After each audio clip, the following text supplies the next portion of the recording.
정오 종합뉴스.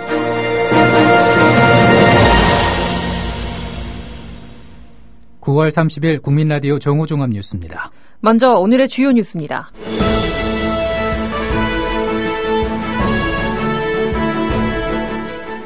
세월호 참사 때 학생들을 구하다 숨진 경기 안산 단원고 기간제 교사들의 순직 공무원 인정 여부가 인사혁신처 판단에 달렸다는 법률 검토가 나왔습니다.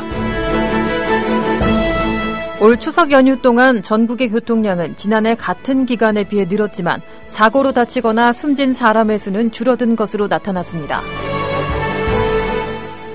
한전이 아랍에미리트 연합 측에 지불해야 될 위약금이 최소 40억 원이라는 분석입니다. 이 사업은 지난 2009년 MB정부 때 시행됐습니다.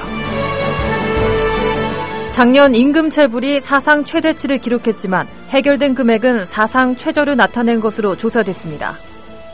국민라디오 정오 종합뉴스 잠시 후 시작합니다.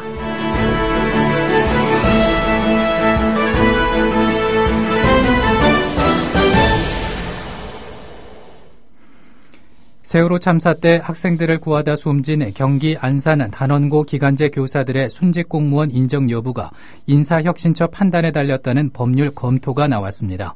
국회 정진우 의원은 인사혁신처의 세월호 참사 관련 단원고 기간제 교원의 공무원연금법 일부 적용 여부를 법률 자문 의뢰해 공무원연금공단이 지난 6월 초 이같이 회신했다고 오늘 밝혔습니다. 인사혁신처장의 정책적 판단에 따라 현행 공무원연금법 시행령을 적용하면 기간제 교사가 순직 공무원 심의를 받을 수 있다는 뜻입니다. 정 의원은 이 같은 법률 자문을 받아놓고도 인사혁신처는 미적미적거리고 있다고 지적했습니다. 올 추석 연휴 동안 전국의 교통량은 지난해 같은 기간에 비해 늘었지만 사고로 다치거나 숨진 사람의 수는 줄어든 것으로 나타났습니다. 경찰청에 따르면 연휴 기간인 9월 26일부터 29일까지 일평균 교통량은 445만 대로 지난해 같은 기간 408만 대 대비 9%가 늘어났습니다. 그러나 교통사고 사망자는 지난해 45명에서 29명으로 35.6%가 줄었고 부상자도 3,701명에서 2,044명으로 44.8%가 줄어들었다고 경찰은 밝혔습니다. 김무성 새누리당 대표는 오늘 안심번호를 활용한 국민공천제를 두고 양당이 공식기구를 통해 토론해서 거부할 수도 있고 더 좋은 안으로 발전시킬 수도 있다고 밝혔습니다. 김 대표는 오늘 당 최고중진 연석회의에서 공천권을 국민에게 돌려드리는 미국식 오픈 프라이머리를 시행할 때 예상되는 부작용을 최소화하는 새로운 안으로 안심번호 국민공천제를 내놓은 것이라며 이렇게 말했습니다. 김 대표는 또한 일부에서 새정치연합의 안심번호를 활용한 공천안을 그대로 수용했다고 주장하지만 그것은 전혀 사실이 아니라며 새정치연합 공천안과는 전혀 다른 새로운 안이라고 강조했습니다. 문재인 새정치민주연합 대표는 오늘 새누리당 내 친박 세력이 여야 대표가 합의한 안심번호 국민공천제를 반대하는 데 대해 새누리당 일각에서 이제 와서 딴소리를 하는 건 납득할 수 없는 일이다라고 비판했습니다. 문 대표는 오늘 국회에서 열린 최고위원회의에서 안심번호 국민공천제는 지금까지 새누리당이 주장해온 오픈 프라이머리에 비해 동원 경선의 폐단을 없애고 비용을 크게 줄이는 훨씬 합리적인 국민공천제라고 말했습니다. 이어 새누리당은 국민의 염원인 선거제도 개혁과 정치개혁을 내부의 권력투쟁과 기득권 때문에 좌초시키는 우를 범하지 말아야 한다고 지적했습니다. 새정치민주연합 문재인 대표와 새누리당 김무성 대표가 지난 28일 잠정 합의한 안심번호를 활용한 국민공천제 도입에 대해서 청와대는 언급하지 않겠다고 밝혔습니다. 민경욱 청와대 대변인은 오늘 춘추관에서 기자들과 만나 관련 질문에 정치권에서 논의 중인 사안에 대해서 청와대에서는 언급하지 않겠다고 말했습니다. 오늘 미국 뉴욕 방문을 마치고 돌아온 박근혜 대통령이 안심번호 국민공천제에 대한 보고를 받았느냐는 질문에는 자리를 비운 동안에 여러 사항에 대해 보고를 받는 게 당연한 것 아닌가 한다고 답했습니다. 새정치민주연합 강기정 의원이 오늘 천정배 박주선 의원, 박준영 전 전남도지사의 신당 창당 움직임을 강하게 비판했습니다. 강 의원은 오늘 한 라디오에 출연해 신당 창당을 선언한 친박 천박 의원과 박 전 지사에 대해 그분들을 포함한 신당을 하겠다는 대부분의 사람들이 신진 정치인이라기보다 흘러간 인생에 2모작, 3모작을 해나가겠다는 사람들의 정치 인생이라고 대부분의 유권자들이 보고 있다고 주장했습니다. 또 어떠한 사람이 하는 신당은 그 사람들의 과거 이력 등을 볼 때 성공할 수 없을 것이라는 얘기와 근본적으로 작게 나뉘고 분열하지 말라는 주문이 있었다고 밝혔습니다. 한국전력이 아랍에미리트 연합 측에 약속한 신고리 3호기의 사업 운전 시작 시한 만료로 한전이 아랍에미리트 측에 지불해야 될 위약금이 최소 40억 원이 될 것이라는 분석이 나왔습니다. 국회 산업통상자원위원회 소속 이정현 의원에 따르면 한수원의 계획대로라면 총 40억 원 상당의 위약금을 아랍에미리트 연합에 지급해야 됩니다.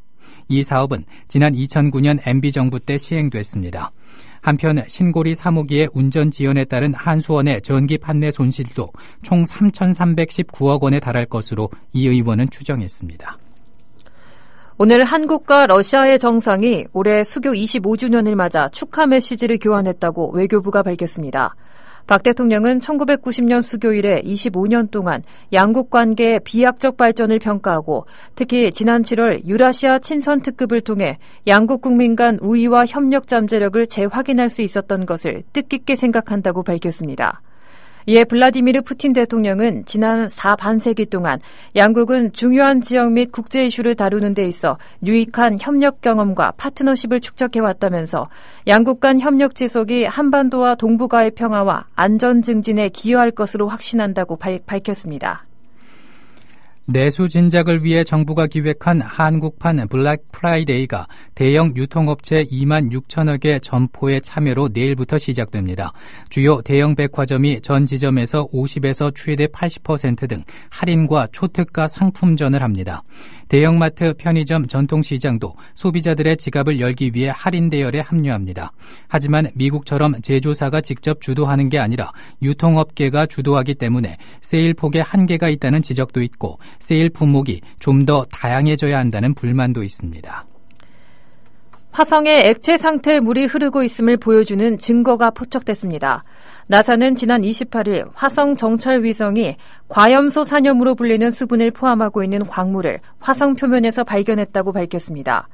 지금까지 화성에는 물이 얼음 상태로 존재하는 것으로 확인됐지만 액체 상태의 물이 존재한다는 증거가 제시된 것은 이번이 처음입니다. 이에 따라 화성에 생명체가 존재할 가능성이 한층 높아졌습니다. 폭스바겐 조작에 연관된 임직원은 범법 행위를 했고 개인적으로도 책임을 져야 한다고 울라플리스 폭스바겐 이사가 말했습니다. 그는 BBC 방송 인터뷰에서 이러한 일이 발생하도록 용인한 이들이나 조작 소프트웨어를 설치하기로 결정한 책임자 모두 범죄 행위를 했다면서 그들은 개인적으로도 책임을 져야 한다고 말했습니다. 한편 독일 정부는 폭스바겐이 다음 달 7일까지 이번 파문을 해결하기 위한 방안을 내놓을 것을 명령했습니다. 이어 폭스바겐은 전 세계에서 1,100만 대 디젤 차량에 대한 수리를 조만간 시작할 것이라고 밝혔습니다. 서울대학교 비정규직의 71.4%가 명절 휴가비를 받지 못했고 일부에게 지급된 명절 휴가비 금액도 천차만별인 것으로 드러났습니다. 오늘 국회 교육문화체육관광위원회 소속 정진후 의원이 서울대학교가 올 8월 1일 기준 비정규직 801명의 명절 휴가비 지급 현황을 분석한 결과 비정규직 중 명절 휴가비를 받는 경우는 229명인 28.5%에 불과했습니다. 또 명절 휴가비를 받은 비정규직 229명 중 가장 많은 명절 휴가비를 받은 비정규직은 연구시설의 사무보조원으로 662만 원에 달했지만 가장 적게 받은 비정규직은 3만 원에 그쳤습니다. 한편 비정규직 18명이 일하는 지원시설에는 명절 휴가비가 아예 지급되지 않았습니다. 정부가 올 9월 내놓은 서민 중산층 주거 안정 강화 방안에 따라 대학생의 전세 임대주택 면적 제한을 현행 50제곱미터에서 일반 전세 임대와 동일한 85제곱미터로 확대했습니다. 이는 대학생들이 중형 아파트를 방별로 공유해 주거비를 절감할 수 있도록 한 것입니다. 예비 신혼부부도 입주 시기까지 혼인신고를 할 경우 신혼부부 전세 임대 입주 자격을 부여하기로 했습니다. 국토교통부는 이 같은 내용을 포함한 기존 주택 전세 임대 업무 처리 지침 개정안을 내일인 다음 달 1일 행정 예고한다고 오늘 밝혔습니다. 가을철 수산자원 보호와 어업질서 확립을 위해 대대적인 불법 어업 단속이 실시됩니다. 해양수산부는 10월 한 달을 어업질서 확립 전국 일제 지도 단속 기간으로 정하고 어업관리단과 지자체, 수협 등과 합동으로 해상과 육상에서 불법 어업에 대한 집중 지도 단속을 실시한다고 오늘 밝혔습니다. 이번 단속에는 어업지도선 42척과 민간의 수산자원 보호관리선이 자율적으로 참여하며 육상에는 어업감독 공무원 70여 명이 함께합니다. 아동학대 이력이 있는 교사를 채용한 어린이집 등이 지방자치단체에 해임 요구가 있는데도 이를 거부하거나 한 달 이내에 이행하지 않으면 최대 1,000만 원의 과태료가 부과됩니다. 또한 학대 피해 아동 인수를 거부하는 아동시설 등도 동일한 금액의 과태료 폭탄을 맞게 됩니다. 보건복지부는 이 같은 내용의 아동복지법 시행령 개정안이 오늘 오전에 열린 국무회의를 통과했다고 밝혔습니다. 개정안 내용을 보면 아동학대의 교사 채용, 피해 아동 인수 거부 등을 행한 아동시설 등은 1차 위반 500만 원, 2차 위반 이상은 1,000만 원의 과태료를 물게 됩니다. 세계경제포럼의 2015년 국가경쟁력 평가에서 한국의 종합순위가 지난해와 동일한 26위를 기록했습니다. 거시경제 환경과 인프라 제도적 요인 등 7개 부문의 순위가 상승한 반면 금융시장 성숙도와 기술 수용 적극성, 시장 규모, 기업 혁신 등 4개 부문 순위가 하락했습니다. 정부의 적극적인 경제 활성화 정책 등에 힘입어 거시경제 부문 등에서 개선세가 뚜렷했으나 취약 분야인 노동과 금융이 순위 상승을 제약한 것으로 분석됐습니다.